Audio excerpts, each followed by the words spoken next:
शहद देने का तरीका ये होता है कि अगर खांसी बहुत ज्यादा है, ठीक है, छोटे बच्चे, चाहे वो नौज़ायदा बच्चे हों, 2-3 महीने वाले बच्चे, 6 महीने के, या आप बड़े, कोई भी है, तो उसका एक तरीका है। आप लोगों ने करना ये, चम्मच को गर्म कर लें बस।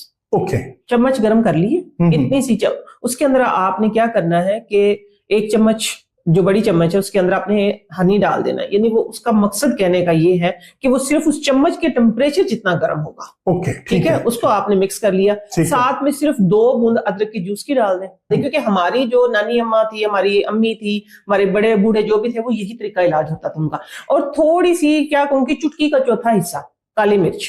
ओके, हाँ, उसको मिक्स किया, क्योंकि अब वो चम्मच तो गर्म है, ठीक है, उसने जितना टेम्परेचर लेना था वो गर्म चम्मच तो आप बच्चे के मुंह में या बड़े के मुंह में नहीं ना दे सकते। आपने बस उसके अंदर हिला के दूसरी चम्मच में डाल के फौरन से ले लेना। वो आप कहेंगे दूसरी पंजाबी में जिसको कोसा कोसा बोलते हैं। हाँ जी। हनी पकाना नहीं चाहिए एक्चुअली, हनी पकाते नहीं है, ठीक है। तो बस ये है कि आपने उसको कोसा कोसा नीम गर्म सा करके फौरन से दे दें, इंशाल्लाह फौरन आराम आ जाएगा।